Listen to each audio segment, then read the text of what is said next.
ठीक है। और जो गाएगा उसकी तरफ कैमरा आएगा और अच्छे से व्यवस्थित बैठ के करना है, ठीक है। हो गया। मंगलाचरण प्रारंभ करते हैं। हल्की सी आवाज बढ़ा, हल्की सी आवाज बढ़ा। Hello hello. ठीक, बस ठीक। णमो अर्हन्ताळं णमो सिद्धाळं णमो आयर्याळं णमो वज्झायाळं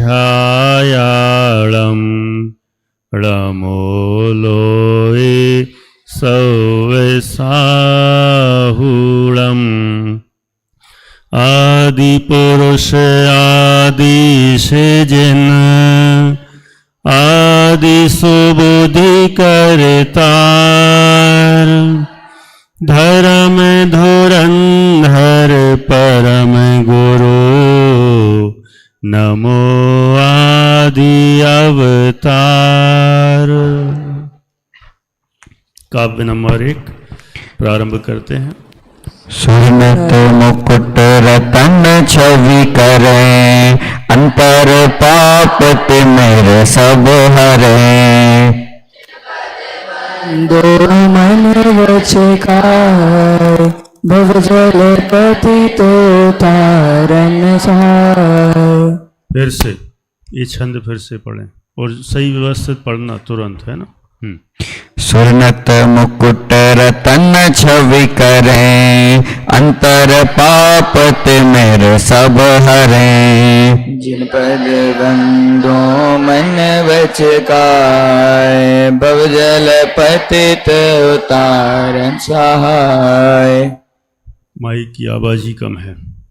चलो सरलार्थ में नंबर 1 भक्त अमरों के मुकुटों की मणियों को प्रकाशित करने वाले। नंबर 2 पापों का नाश करने वाले। नंबर 3 संसार समुद्र में डूबे हुए जीवों के आलंबन रूप। नंबर 4 युग के आदि में हुए ऐसे आदिनाथ भगवान को नमस्कार करता हूँ। काव्य नंबर 2 श्रुतपारग इंद्रादिक देव जाकी तुद कीनी कर से। सब मनोहर अर्थ विशाल तिस प्रभु की वरनो गुणमाल। सरलार्थ बुद्धिमान तत्वज्ञानी देवेंद्रों द्वारा 3 लोकों के चित्त को हरण करने वाले स्तोत्र द्वारा जिनकी स्तुति की है ऐसे प्रथम जिनेन्द्र आदिनाथ की मैं भी स्तुति करता हूँ। काव्य नंबर 3 विबुध बंध पद में मतिहीन होने लज्ज तुति मन साकीन। जल प्रतिबिंब बोले को गहे शशि मंडल बालक ही चाहे। एक बार इसको फिर से पढ़ना है। ये इसमें अशुद्ध लिखा है निलज्ज, वो है निर्लज्ज, ठीक है। इसलिए अपन इस छंद को दोबारा पढ़ते हैं फिर से।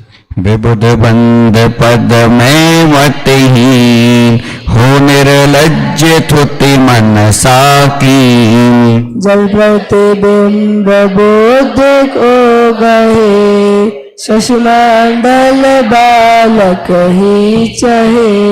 सरलार्थ हे जिनेश्वर मैं बुद्धिहीन होने पर भी आपकी स्तुति करने के लिए तत्पर हुआ हूँ।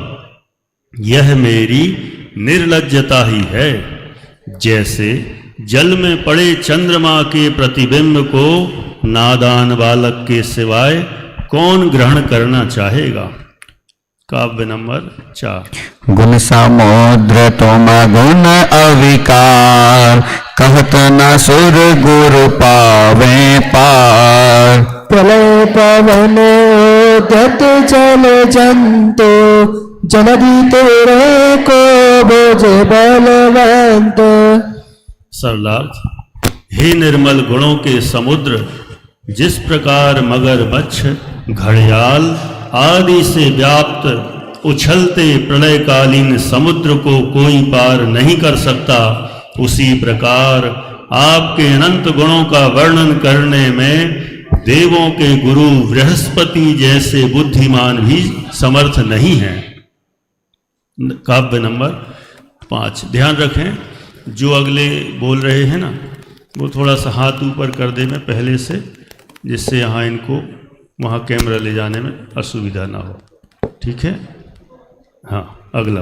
सो मैं शक्तिहीन तुति करूं, भक्ति भाव वश कुछ नहीं डरूं। जो मृगी निज सुत पालन हेत, मृगपति सन्मुख जाए अचेत। सरलार्थ, हे मुनीश, जैसे शक्ति न होते हुए भी हिरणी संतान अनुराग से अपने बच्चे की रक्षा के लिए सिंह का सामना करती है, वैसे ही गुण स्तवन की सामर्थ्य न रखते हुए भी मैं भक्ति के अनुराग से आपकी स्तुति करने के लिए तत्पर हुआ।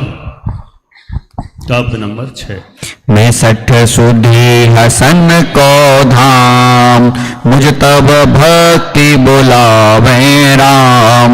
चुपिक अंध कली पर भावे, मधुर तू मधुर करें आरावे। सरलार्थ, यद्यपि मैं अल्पज्ञानी हूँ, विद्वानों द्वारा हंसी का पात्र बनूंगा, तदपि आपकी भक्ति बलपूर्वक मुझे भक्ति करने को विवश करती है। जैसे वसंत ऋतु में कोयल को आम्र मंजरी मधुर बोलने के लिए प्रेरणा का केंद्र है। काव्य नंबर 7। तुम जस जमपत जन छिन्न माही, जन्म जन्म के पाप न साही। जो वियोगे फटे तत्काल, अलिवत नील निशातम जाल। सरलार्थ, जिस प्रकार सूर्य की किरणों से रात्रि का घना अंधकार नष्ट हो जाता है, उसी प्रकार आपके गुण कीर्तन से प्राणियों के जन्म जन्मांतरों के बंधे हुए पाप क्षण भर में नष्ट हो जाते हैं। काव्य नंबर 8। तब प्रभावते कहूँ विचार, होसी यह थुति जन मनहार। जो जल कमल पत्र पे परे, मुक्ता फल की दुति वेष्टरे। सरलार्थ, हे नाथ, जिस प्रकार जल की बूंदें भी कमलिनी के पत्तों पर मोती जैसी सुंदर लगती हैं, उसी प्रकार मुझ अल्प बुद्धि द्वारा किया गया स्तवन भी आपके प्रभाव से सज्जनों के मन को निश्चित ही प्रसन्न करेगा। काव्य नंबर 9। तुम गुण मही वाहत दुख दोष, सो तो दूर रहो सुख पोष। पाप विनाशक है तुम नाम, कमल विकासी जो रविधाम। सरलार्थ, आपका निर्दोष स्तवन तो दूर की बात है, आपकी सद्वार्ता मात्र से प्राणियों के पाप नष्ट हो जाते हैं। जैसे कि सूर्य तो दूर रहे, उसकी किरणों की प्रभा से ही सरोवर में कमल विकसित हो जाते हैं। काव्य नंबर 10। नहीं अचंभ जो हो ही तुरंत, तुमसे तुम गुण वर्णत संत। जो दीन को आप समान, करना सो निंदित धनवान। सरलार्थ, हे भुवन भूषण, आपके यथार्थ गुणों की स्तुति करने वाले भव्य जीव आपके समान ही हो जाते हैं। यह कोई आश्चर्य की बात नहीं है। उस स्वामी से क्या लाभ जो अपने आश्रित को अपने समान वैभवशाली नहीं बनाता। काव्य नंबर 11। टिकटक जन तुमको अविलोय, अवर विषय रति करे न सोय। कुकरी क्षीर जल जल पान, क्षर नीर पीवे मतिमान। सरलार्थ, आपके वीतरागी रूप के दर्शन के पश्चात संतोष को प्राप्त नहीं होते। जैसे क्षीर सागर के मीठे जल का पान कर कोई भी खारे समुद्र का जल नहीं पीना चाहेगा। काव्य नंबर 12। प्रभु तुम वीतराग गुणलीन, जिन परमाणु देह तुम कीन। हित ने हित परमाणु, याते तुम समरूप नानु। सरलार्थ, हे तीन लोक के शिरोमणि, जिन प्रशांत सुंदर परमाणुओं से आपका सुंदर शरीर बना है, वे परमाणु भी लोक में उतने ही थे। इसलिए समस्त पृथ्वी तल पर आप जैसा सुंदर रूप अन्य किसी का नहीं है। काव्य नंबर 13। कह तुम मुख अनुपम अविकार, सुर नर नाग नयन मनहार। कहाँ चंद्र मंडल सकलंक, दिन में डाक पत्र समरंक। सरलार्थ, देव, मनुष्य और देवेंद्रों आदि के नेत्रों को हरण करने वाला, तीन लोक के उपमानों को जीतने वाला आपका मुखमंडल कहाँ, और कलंक से मलिन चंद्रमा का बिंब कहाँ, जो दिन में पलाश अर्थात टेसु पत्र के समान फीका और पीला पड़ जाता है। काव्य नंबर 14। पूरन चंद्र ज्योति छविवंत, तुम गुण तीन जगत लंघंत। एक नाथ त्रिभुवन आधार, तिन विचरत को करे निवार। सरलार्थ, हे त्रिलोकीनाथ, संपूर्ण चंद्रमंडल की कलाओं के समान उज्ज्वल आपके गुण तीन लोकों को भी लांग गए हैं। जिन्होंने एक त्रिलोकीनाथ का आश्रय लिया है, उन्हें इस संसार में स्वेच्छानुसार विचरण करने से कौन रोक सकता है। काव्य नंबर 15। जो सुरतीय विभ्रम आरंभ, मन न डिग्यो तुम तो नाचंभ। अचल चलावे प्रलय समीर, मेरु से कर डगमगे न धीर। सरलार्थ, हे प्रभु, आपके मन को देवांगनाएं भी विकार मार्ग पर ना ले जा सकी, इसमें आश्चर्य कैसा। प्रलय काल में अन्य पर्वतों को कंपायमान करने वाला पवन क्या कभी सुमेरु पर्वत को कंपायमान कर सकता है? कदापि नहीं। धूम नंबर 16। धूम रहित बाती गत ने, प्रकाशे त्रिभुवन घर एह। वाते गम्य नाही प्रचंड, अपर दीप तुम बलो अखंड। सरलार्थ, हे नाथ, आप त्रैलोक्य को समग्र रूप से प्रकाशित करने वाले अपूर्व दीपक हो, जिसमें धुआं नहीं, बाती नहीं, तेल नहीं और पर्वतों को कंपायमान करने वाला पवन भी जिसे बुझा नहीं सकता है। काव्य नंबर 17। छिपहु न लिपहु राहु की छाही, जग पर कासक हो छिन माही। घन अनवर्त दाह विनिवार, रविते अधिक धरो गुण सार। सरलार्थ, हे मुनीन्द्र, आप कभी अस्त नहीं होते, राहु से ग्रसित नहीं होते, तीन लोकों को एक साथ प्रकाशित करते हो, जिसे मेघमाला भी अवरुद्ध नहीं कर सकती। अतः आपकी महिमा सूर्य से भी बढ़कर है। काव्य नंबर 18। सदा उदित विदलित मन मोह, विघटित नेह राहु अविरोह। तुम मुख कमल अपूर्व वचन, जगत विकासी ज्योति अमन। सरलार्थ, हे भगवान, आपका मुखमंडल नित्य उदित रहने वाले अपूर्व चंद्रमा की तरह सुशोभित हो रहा है, जिसने मोह रूपी अंधकार को नाश कर दिया है, जो अत्यंत दीप्तिमान है, जिसे राहु ग्रसित नहीं कर सकता और ना बादल छिपा सकते हैं, और जो जगत को विशेष रूप से प्रकाशित करता है। काव्य नंबर 19। इस दिन शशि रवि को नहीं काम, तुम मुख चंद हरे तम धाम। जो स्वभाव ते उपजे नाज, सजल मेघ तो कौन काज।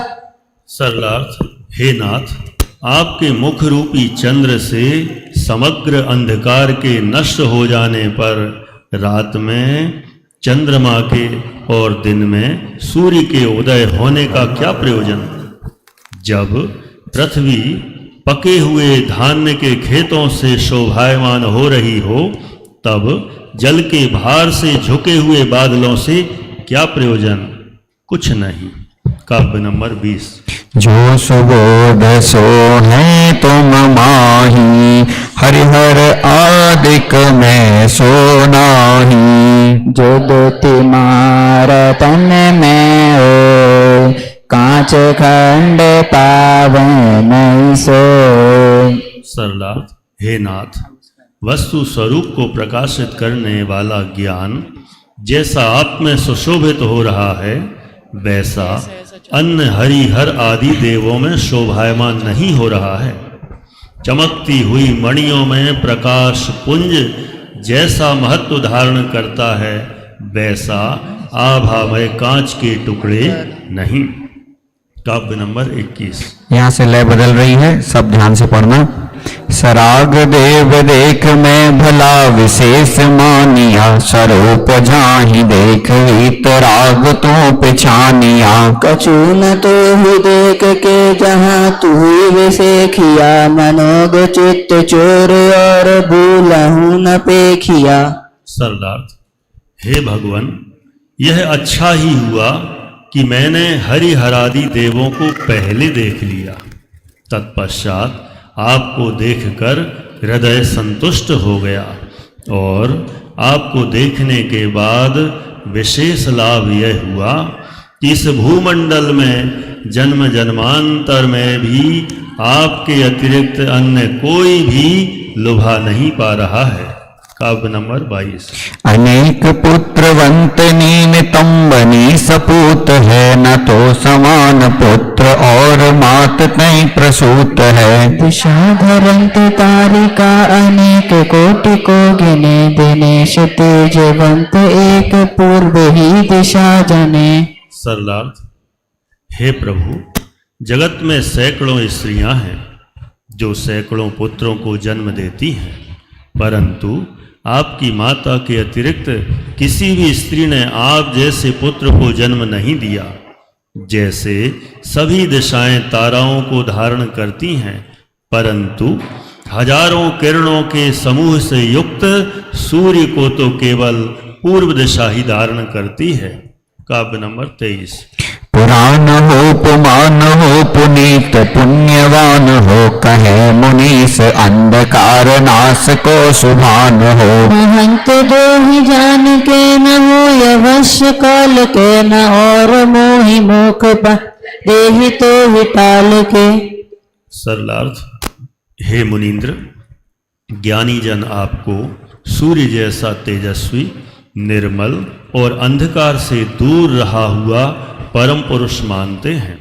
आपकी उपासना करके ही मृत्यु पर विजय प्राप्त की जा सकती है, क्योंकि शिव पद को प्राप्त करने का अन्य कोई प्रशस्त अर्थात शुभ रास्ता भी नहीं है। काव्य नंबर 24। अनंत नित्य चित्त की अगम्य रम्य आदि हो, असंख्य सर्वव्यापी विष्णु ब्रह्म हो अनादि हो। महेश काम केतु योग ईश योग ज्ञान हो, अनेक एक ज्ञान रूप शुद्ध संत मान हो। सरलार्थ, हे भगवान, संत पुरुष आपको भिन्न नामों से पुकारते हैं, जैसे अव्यय, विभु, अचिंत्य, असंख्य, आदि पुरुष, ब्रह्मा, ईश्वर, अनंत, कामजयी, योगीश्वर, योग विशारद, अनेक, एक, ज्ञानमय, निर्मल आदि। काव्य नंबर 25। तुही जिनेस बुद्ध है सुबुद्धि के प्रमाणत, तुही जिनेस शंकरो जगत्रये विधानत। तू ही विधात है सही सुमुख पंथ धारते, नरोत्तमो तू ही प्रसिद्ध अर्थ के विचारते। सरलार्थ, हे देवों द्वारा पूजित प्रभु, ज्ञान शक्ति का पूर्ण विकास कर लेने से आप ही बुद्ध हो, त्रैलोक्य को सुख देने वाले होने से आप ही शंकर हो, मोक्ष मार्ग की विधि का विधान करने वाले होने से आप ही विधाता हो, वैसे ही हे भगवान आप ही साक्षात पुरुषोत्तम हो। काव्य नंबर 26। नमो करूं जिनेस तो ही आपदा निवार हो, नमो करूं सुघोर भूमि लोक के सिंगार हो। नमो करो भवादि नीर राशि शेष हेतु हो, नमो करो महेश तो ही मोक्ष पंथ देतु हो। सरलार्थ, हे नाथ, त्रैलोक्य की पीड़ा को दूर करने वाले आपको नमस्कार। भूमंडल के उज्ज्वल आभूषण रूप आपको नमस्कार। हे त्रिभुवन के परमेश्वर आपको नमस्कार हो। संसार रूपी सागर को सुखाने वाले जिनेंद्र आपको नमस्कार हो।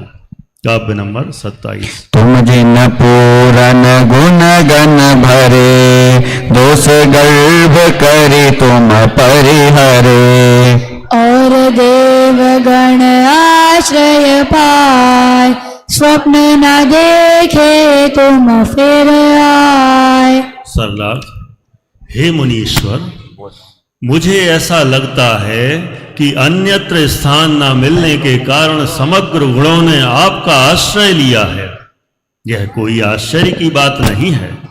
उसी प्रकार अनेक स्थानों का आश्रय मिलने के कारण गर्व से भरे हुए दोषों ने स्वप्न में भी आपको नहीं देखा है।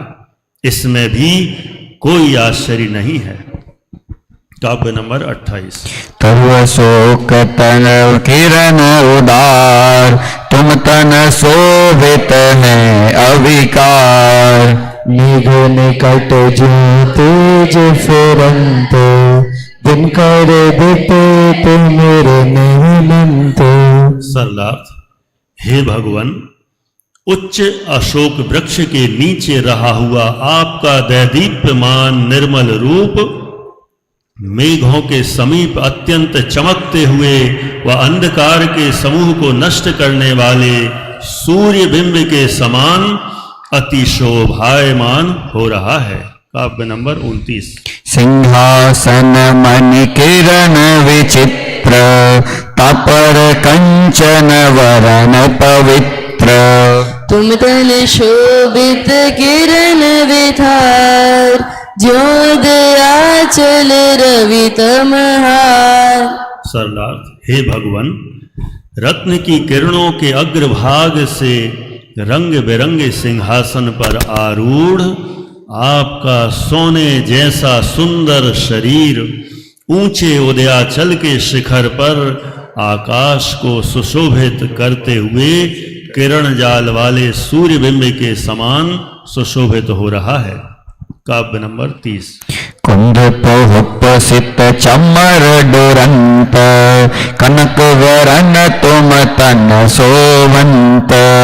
जो सुमेरु तट निर्मल कांति, यमुना झरे नीरोम गांति। सरलार्थ, हे प्रभु, कुंद पुष्प जैसे श्वेत ढुरते चमरों से सुशोभित और स्वर्ण जैसी कांति वाला आपका शरीर नवोदित चंद्र जैसी निर्मल झरने की जलधारा से सुशोभित मेरु पर्वत की ऊंची स्वर्णमयी भूमि के समान शोभायमान हो रहा है।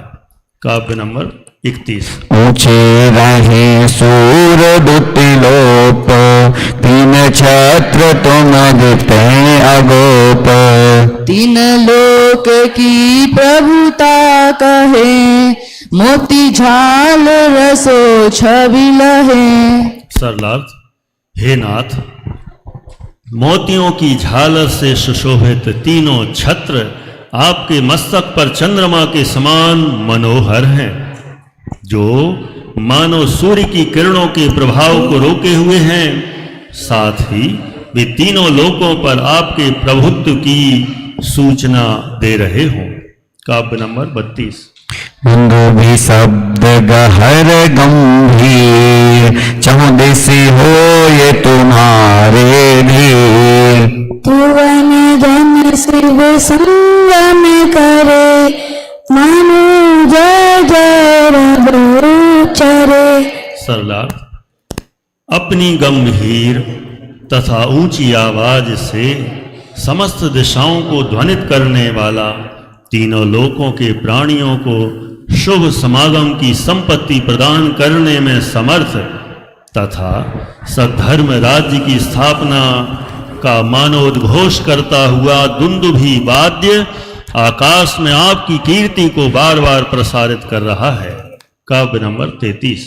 मंद पवन गंधोदक इष्ट, विविध कल्प तरु पहु पशु भ्रष्ट। देव करे विकसित दल सार, मानो गिज पंकित अवतार। सरलार्थ, हे प्रभु, मंदार, सुंदर, नमेरु, पारिजात, संतानक इत्यादि कल्प वृक्षों से ऊर्ध्वमुखी पुष्पों की दिव्य वृष्टि, सुगंधित जल की बूंदें मंद मंद वायु के साथ आकाश से गिर रही हैं, मानो ये आपके वचनों की पंक्ति अर्थात दिव्य ध्वनि खिर रही हो।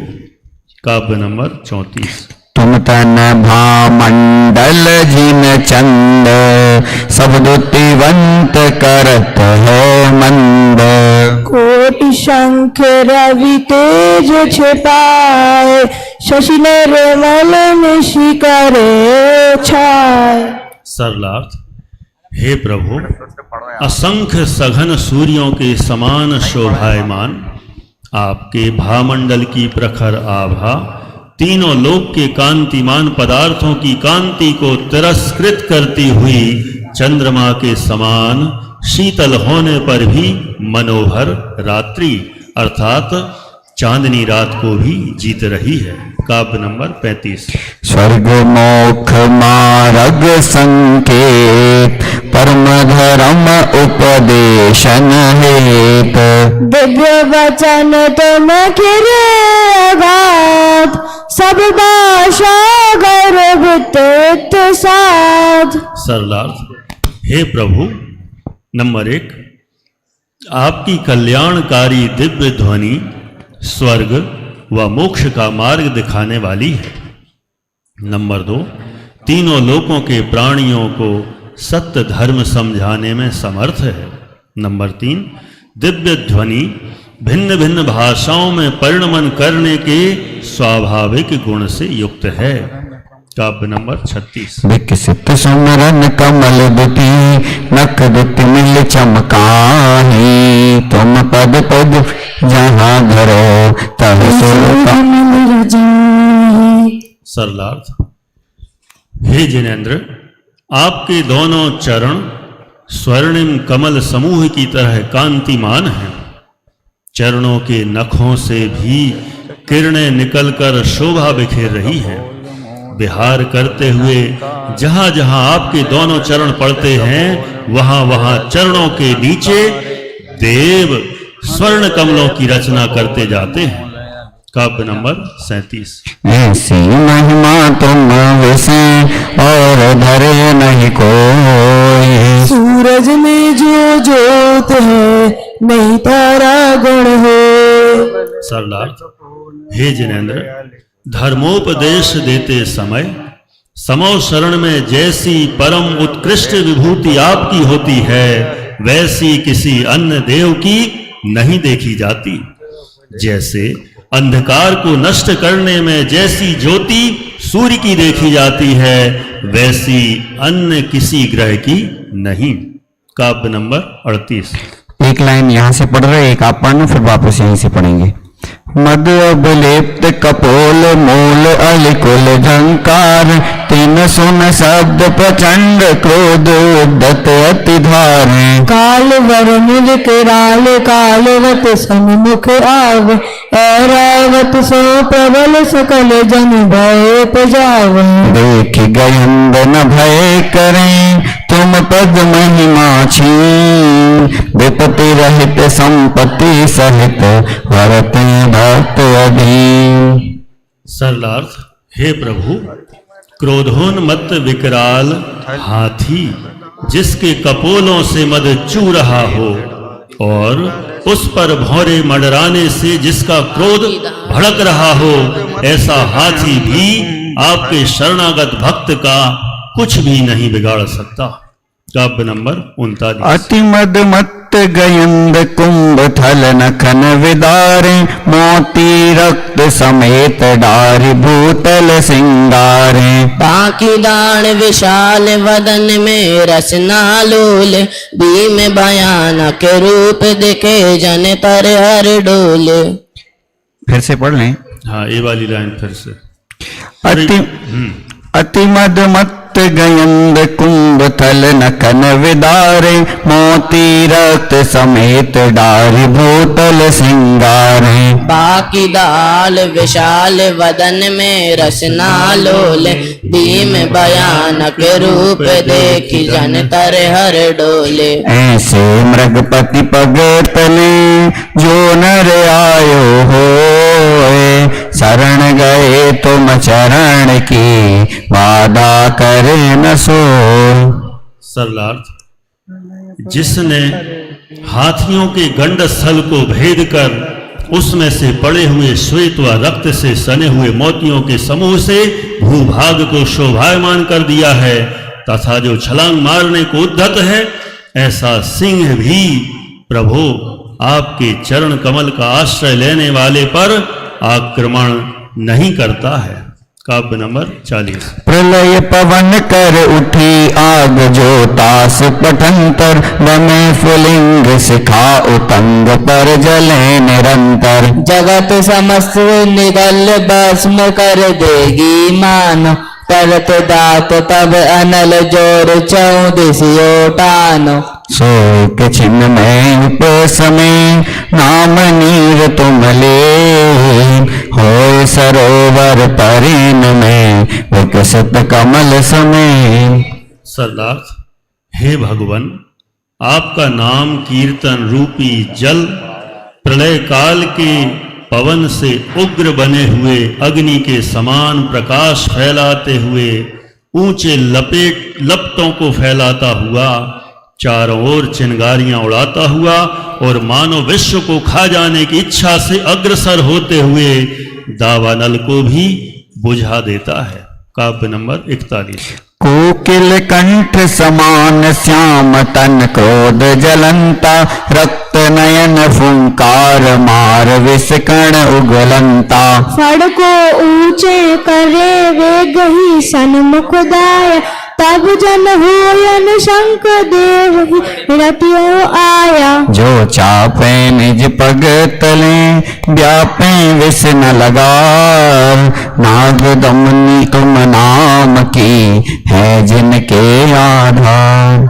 सरलार्थ, हे प्रभु, जिस व्यक्ति के हृदय में आपकी नाम रूपी नाग दमनी है, वह नंबर 1 लाल नेत्र वाले, नंबर 2 मदमत्त कोयल के कंठ के समान काले, नंबर 3 क्रोध से उद्धत, नंबर 4 ऊपर को फन उठाए, तथा नंबर 5 झपटते हुए सांप को भी निर्भय होकर अपने पांवों से लांघ जाता है।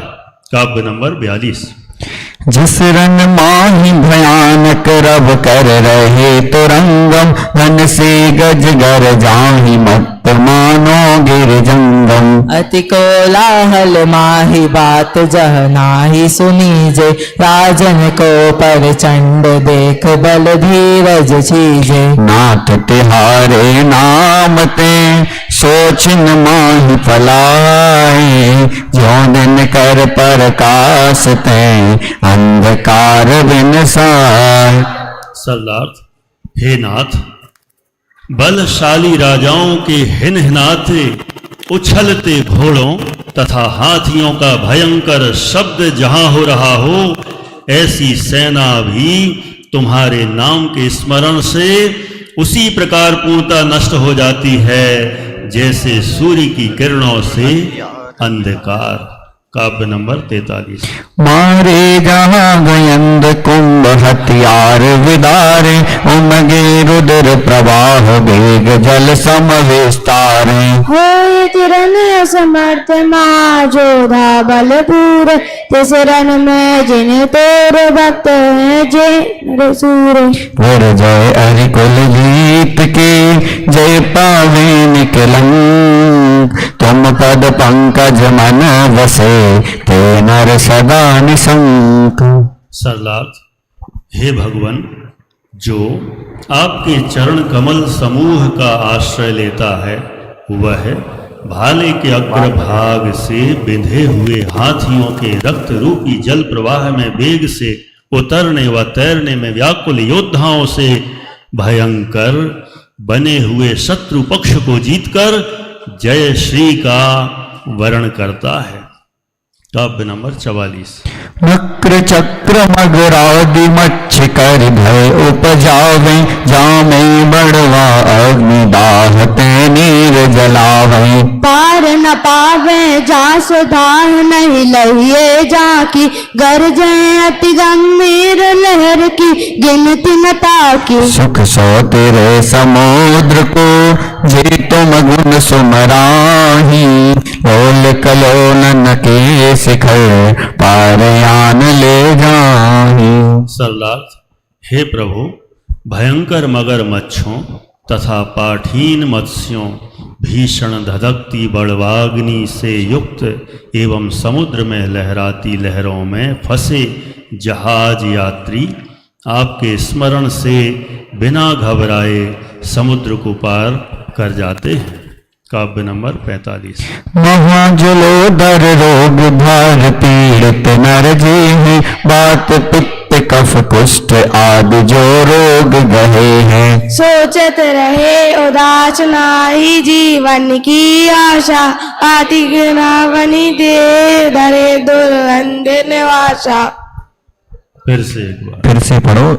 8वीं के बच्चों की जगह अगर 10th वालों पे या 9th पे बने तो उनको दे दो। अभी पहले वाले देने थे इनको। महाजलोदर रोग भार पीड़ित नर जे हैं बात पित्त कफ कुष्ठ आदि जो रोग गहे हैं उदास नाही जीवन की आशा अति घिनावनी देह धरे दुर्गंध ने तुम पद पंकज धूल को जो लावे निज अंग कीनी रोग शरीर लहे छिन में होय अनंग। सरलार्थ, हे भगवान, जिसकी भयंकर जलोदर रोग से शोचनीय दशा हो गई हो, जीवन की आशा छूट गई हो, यदि वह आपके चरण कमलों की रज को अपने शरीर पर लगाता है तो वह सचमुच ही कामदेव के समान रूपवान बन जाता है। काव्य नंबर 46। पाव कंठ तेज कर बांध साकल अति भारी गाड़ी बेड़ी पैर माही जिन जांग विदारी भूख प्यास चिंता शरीर दुख देव ललाने शरण नहीं जिनको ये रूप के बंदी खाने तुम सुमरत स्वयं वही बंधन सब खुल जाही छिन्मय ते संपत्ति लहे चिंता भय बिन साही। सरलार्थ, हे भगवान, एड़ी से लेकर चोटी तक जिसके शरीर में बड़ी बड़ी जंजीरें डाल दी गई हों, बेड़ियों के घर्षण से जिनकी जांघें छिल गई हों, ऐसे बंदी भी आपके नाम के स्मरण से स्वतः ही बंधन के भय से मुक्त हो जाते हैं। काव्य नंबर 47। महामत्त गजराज और मृगराज दवानल फणपति रण पर चंड नीर निधि रोग महाबल बंधन यह भय आट दर्प कर मानो नाश तुम समरत छिन माहि अवै थानक प्रकाश इस अपार संसार में शरण नाहि प्रभु कोय गाते तुम पद भक्त को भक्ति सहाय हो। सरलार्थ, हे प्रभु, जो बुद्धिमान पुरुष आपकी स्तुति पढ़ता है वह मदोन्मत्त हाथी, सिंह, दावानल, सर्प, युद्ध, समुद्र, जलोदर तथा बंधन से उत्पन्न हुए भय आदि सभी भयों से मुक्त हो जाता है। काव्य नंबर 48। यह गुण माल विशाल नाथ तुम गुण में सवारी विविध वर्ण मय पुहुप गोथ में भक्ति विथारी जे नर पहिए कंठ भावना मन में भावे मान तुंग ते निजाधीन शिव लक्ष्मी पावे भाषा भकांबर कियो हेमराज हित हेत जे नर पड़े स्वभाव सो ते पावे शिव खेत। सरलार्थ, हे जिनेन्द्र, मेरे द्वारा भक्ति पूर्वक मनोहर वर्णों व अलंकार रूपी पुष्पों से आपके गुणों की स्तुति की है। उसे जो कंठस्थ करता है उस प्रतिष्ठित व्यक्ति को स्वर्ग मोक्ष रूपी लक्ष्मी की प्राप्ति स्वयमेव होती है। ऐसा ये भक्तांबर नामक महाकाव्य आचार्य श्री मानतुंग देव ने ऐसी सुंदर कृति, सुंदर रचना यहाँ लिखी है जो जगत जीवों को मोक्ष प्राप्ति में निमित्त भूत है। ऐसा जानकर हमें भक्ति भाव पूर्वक भगवान श्री आदिनाथ का स्तवन भक्तांबर जी स्तोत्र के द्वारा करना चाहिए। निश्चित रूप से ऐसा पाठ करने से, अर्थ सहित जानने से सबको लाभ होता है और हमें लाभ प्राप्त करना ही है। करना है कि नहीं? आज इसका समापन दिवस, ठीक है, अब पूरा ही कर रहे हैं, है ना? कुछ पूछना है बेटा? बोलो, माइक से पूछोगे? बोलो। माहौल तो ऐसा लग रहा है जैसे अनेक लोग भक्तांबर जी का पाठ कराते ना, अपने काहन सोसाइटी में कराते हैं। तो हमारे सारी पूरी मंडली है, जब कभी भाव बने तो बुला लेना। बोलिए। हमें भक्तांबर में एक एक दीपक जला के भक्तांबर करना चाहिए? अच्छा प्रश्न है इनका प्रश्न है कि भक्तांबर का जब पाठ करते हैं तो इनका प्रश्न है कि हमें एक एक दीपक जलाकर हमें एक एक का पाठ करना चाहिए, और ऐसे जब 48 काव्यों का पाठ करें तो 48 दीपक जलाएं। तो क्या इस तरह का कार्य करना चाहिए? ऐसा इनका प्रश्न है। क्या लगता है आप लोगों को? नहीं? देखो, हमारे बच्चे ज़्यादा समझदार हो गए, अब सोचना पड़ेगा पुरानी पीढ़ी के लोगों को। बच्चे खुद ही बोल रहे हैं नहीं। देखो, भक्तांबर जी पाठ करने का हमारा उद्देश्य है भगवान आदिनाथ की आराधना, उनके स्वरूप की आराधना, उनके गुणों की आराधना।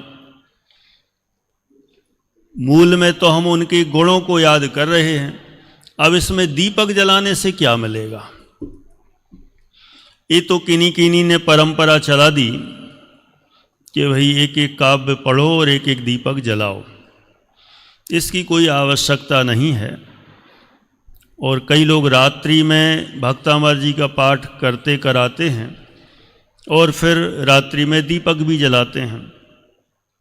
उस समय विचार करें, हम तो बैठे हैं भगवान आदिनाथ को याद करने, और हो सकता है उस समय हमारे दीपक के जलने से और उनमें आके जीवों के मरने से उल्टा पाप हो जाएगा। हम चाहते क्या हैं? कार्यक्रम रखना कि आदिनाथ भगवान को याद करना। अन्य लोग भी विचार करें, बुरा ना माने, अन्यथा ना लेवें। कदाचित कोई परंपरा चलाता हो तो ये भी ना कहे कि देखो ये तो निषेध ही करते रहते हैं। विचार करें, सभी चिंतनशील हैं, विचारशील हैं, सभी विचारक हैं कि हम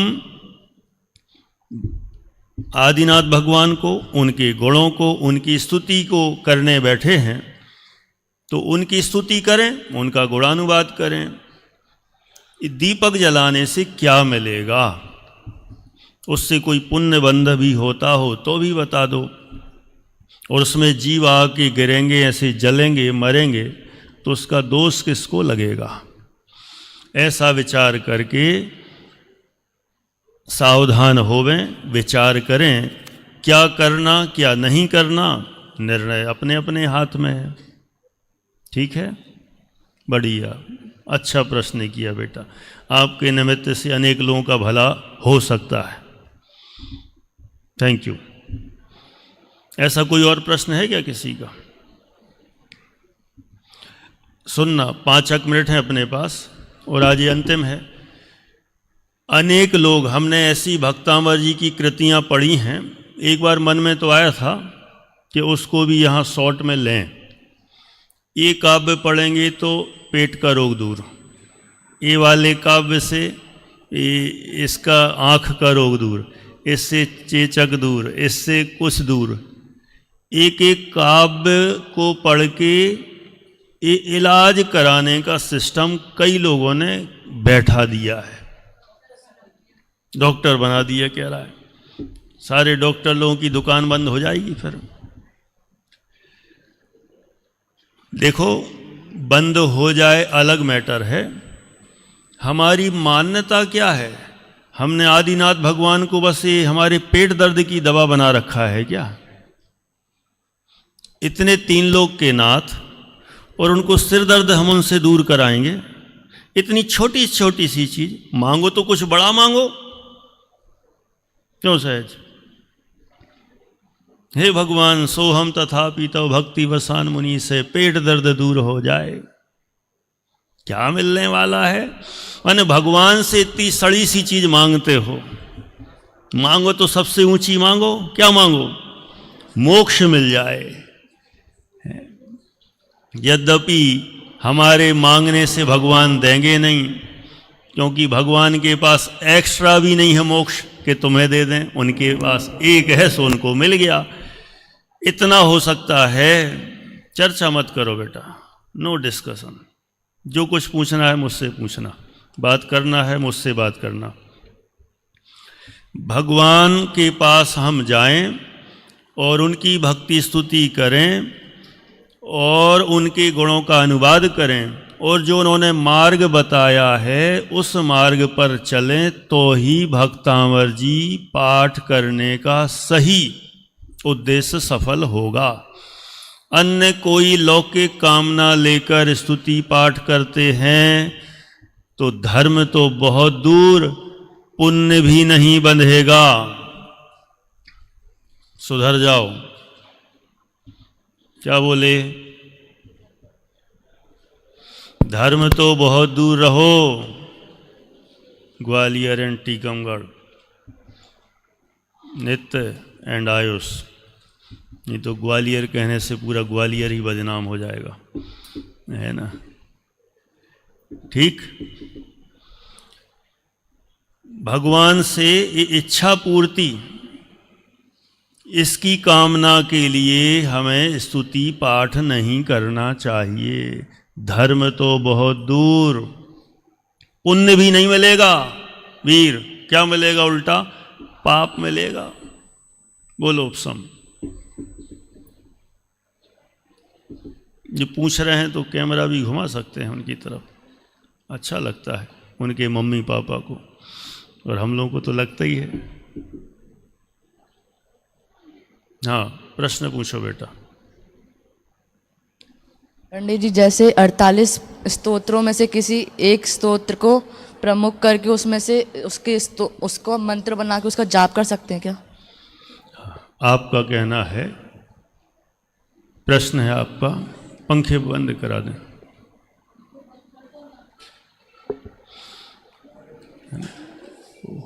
हो। प्रश्न सुना इनका, अब चमगादड़ बाद में देखना। इनका प्रश्न है, अब तुम लोग सब वहीं देखोगे तो फिर क्या मजा आएगा, देखना।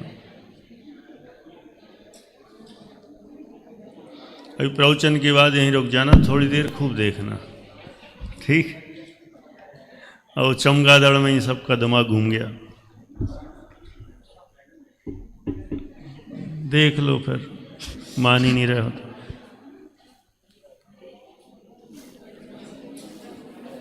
देख लिया और बस, अभी किसको और देखना, हाथ उठाओ। किसी को नहीं तो अब यहाँ सुनो। अच्छा प्रश्न है इनका। इनका प्रश्न है, काव्य है 48, उनमें से किसी एक को मुख्य करके उसका मंत्र जैसा जाप कर सकते हैं क्या? क्यों नहीं कर सकते? अपन पूजन के बाद वो पढ़ते ना कई बार, तुभ्यम नमस्ते भुवनार्थी हराय नाथ, बस 26वें नंबर का काव्य बार बार पढ़ो। हाँ, लेकिन उसमें उद्देश्य क्या है? कुछ गलत तो नहीं है कि हम 108 बार पढ़ेंगे तो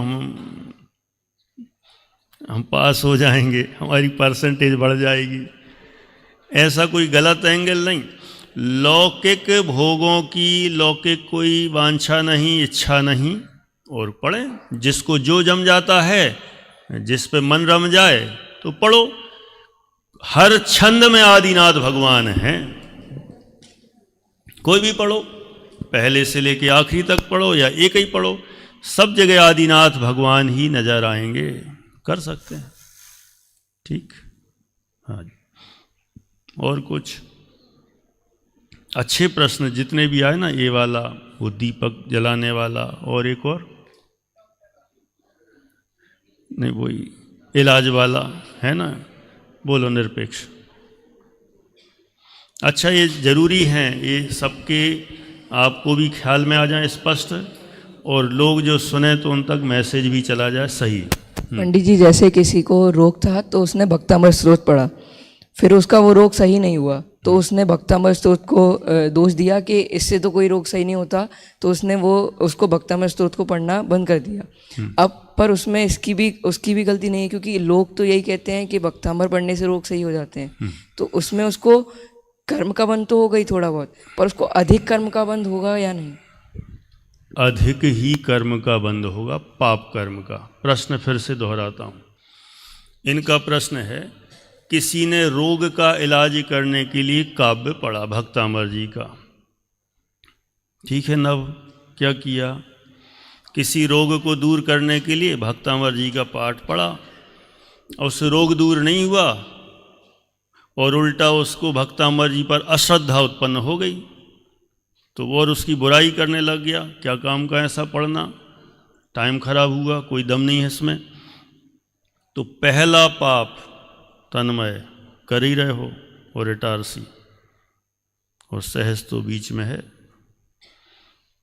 सुनो बेटा, लाड़ प्यार से मान जाया करो, ये टोकना नहीं पड़े कभी। मुझे पता है कि इसी में ही मजा आ रहा होगा, ये प्रश्न है वो प्रश्न है ना, लेकिन डिस्टर्ब होता है। कुछ पूछना है पूछ लो, आगे पीछे खूब कर लेंगे चर्चा। कितना अच्छा प्रश्न है, सुना? बता पाओगे? और उत्तर ही बता दोगे? फिर से सुनना। यदि उसने इस मनोकामना से भक्तामर पढ़ा कि इससे मेरा रोग दूर हो जाए, तो पहले ही नंबर का पाप। क्यों? क्योंकि उसको आदिनाथ पेट का रोग दूर करने से मतलब है, इसलिए स्वार्थी है। वो जो स्वार्थी है, अपने पेट का इलाज, सिर दर्द का इलाज, कैंसर का इलाज करने के लिए भगवान को याद करता है, वो पापी है। और फिर ठीक नहीं हुआ तो वो तो वैसे ही नहीं होता। क्यों नहीं होता? क्योंकि जो इस तरह की सोच के साथ पाठ पढ़ेगा उसका तो कभी ठीक नहीं होगा, है ना। हाँ, बस ऐसे ही पढ़ा हो, अच्छी भावना हो, भगवान को याद करने की भावना हो, पढ़े तो पुण्य का बंद भी हो जाए और उदय में आ जाए तो ठीक भी हो जाए। लेकिन उसने गलत भावना से पढ़ा और फिर अब उसका अपमान भी कर रहा है।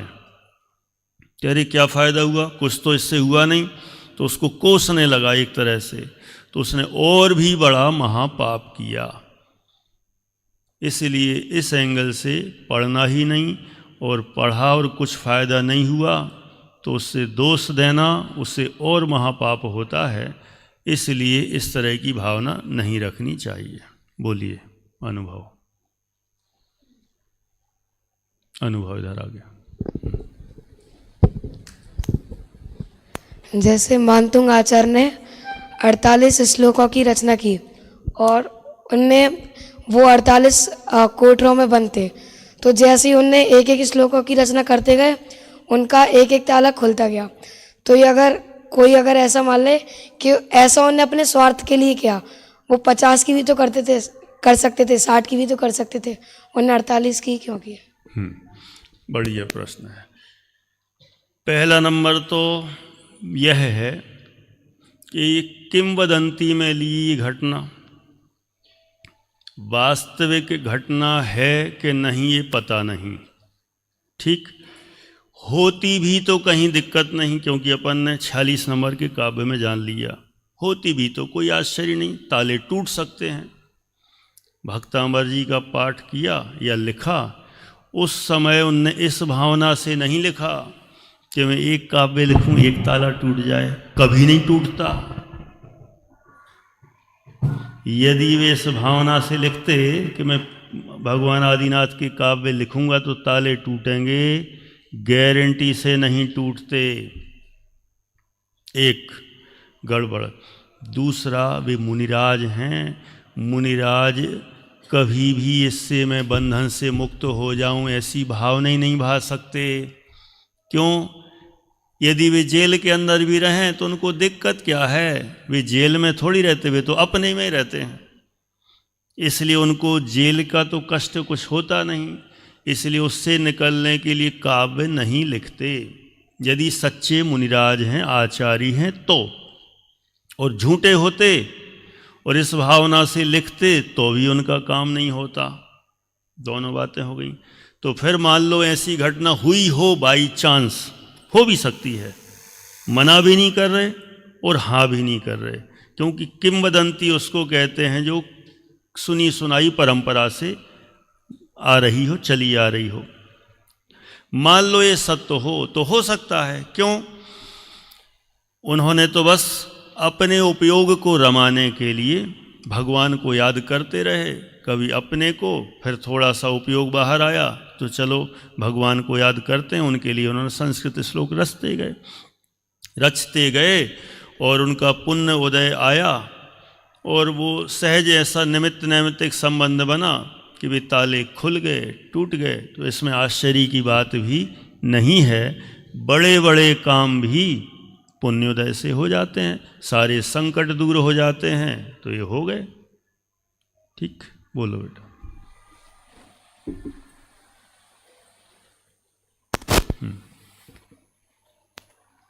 एट्थ की क्लास है ना? अच्छा, हाँ। जब किसी का नया घर बनता है तो वहाँ पर भक्तांबर करना जरूरी क्यों होता है? अच्छा प्रश्न है। इनका प्रश्न है, जब किसी का घर बने, नया बने, फ्लैट बने, गृह प्रवेश करते कराते हैं तो वहाँ पर भक्तांबर जी का पाठ करना जरूरी है क्या? देखो ऐसा है, के साथ में यंत्र जी लेके जाती हैं, उसकी स्थापना करके फिर भक्तांबर जी का पाठ करती हैं, फिर लास्ट में हवन वगैरह करते हैं। ये सब संभव है कि नहीं? हाँ जी, देखिए ऐसा है, पहला नंबर तो घर गृहस्थी का काम कर रहे हैं, यद्यपि घर गृहस्थी के काम में हो चाहे कोई भी काम में हो, हम भगवान को याद करें, इसमें कोई बुराई तो है नहीं। कहीं भी जा रहे हो भगवान को याद करो, हर समय याद करो, णमोकार मंत्र पढ़ो, भक्तामर जी पढ़ो, कुछ भी पढ़ो, ये तो काम अच्छे ही हैं। हर प्रसंग में करें तो क्या बाधा है? कोई बाधा नहीं है, है ना। तो गृह प्रवेश में करें चाहे किसी और में करें, भगवान को याद करना अच्छी बात है। यदि कोई भक्तामर जी का पाठ कर रहा है, अन्य कोई स्तुतियाँ कर रहा है, तो उससे कहीं गलत तो है नहीं, अच्छा है, करना चाहिए, कोई बाधा नहीं है। ठीक है, इसमें किसी को प्रश्न प्रति प्रश्न हो तो कर सकते हैं। बोलो बेटा।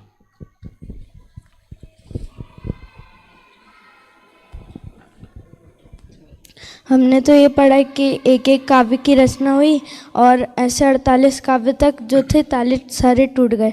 जो इसमें 46 नंबर का काव्य है उसमें भी यही बताया कि सारे बंधनों से मुक्त हो जाते हैं। और अगर हम ये इमेज भी देखें तो उसमें भी ऐसे लग रहा है कि मानतुंग आचार्य के जो भी बेड़ियाँ हैं ताले हैं वो टूट गए।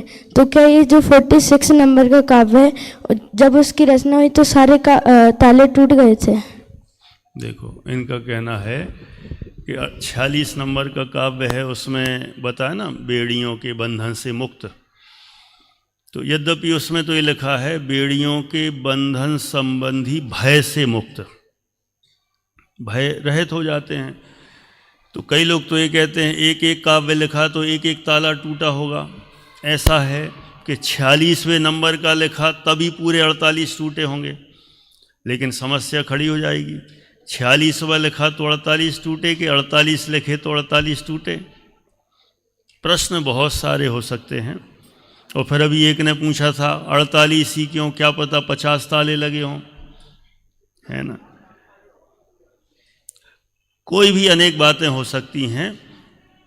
ये सिर्फ फिर से सुन लें, एक कथा है, किंवदंती है।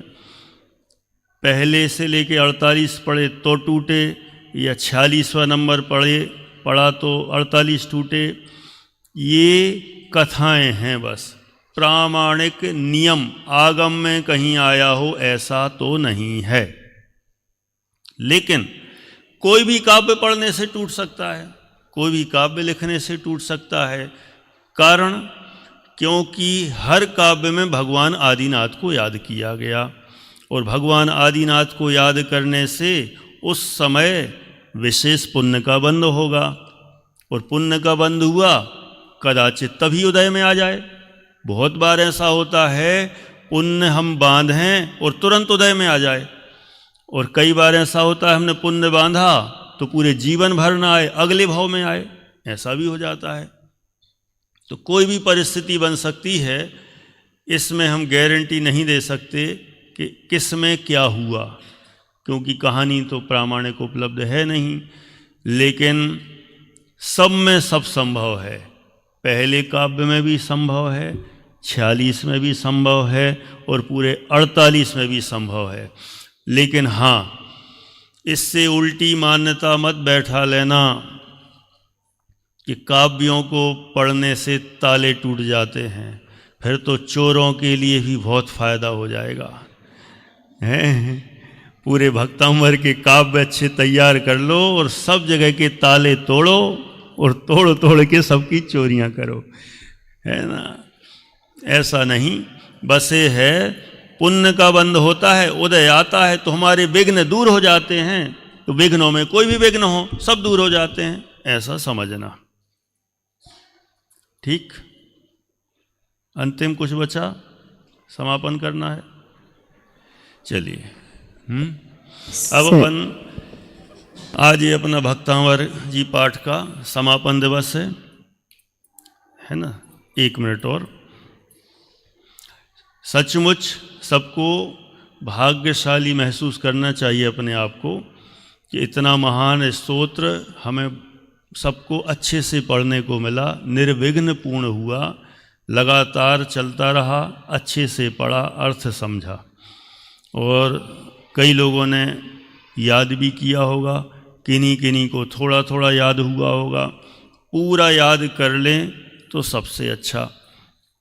जो याद करके इसको यहाँ तो कह दिया कंठ में धारण करेगा तो स्वर्ग मोक्ष रूपी लक्ष्मी मिलेगी, और यहाँ जो कंठ में धारण करके सुनाएगा तो उसको धन रूपी लक्ष्मी का पुरस्कार भी मिलेगा, है ना।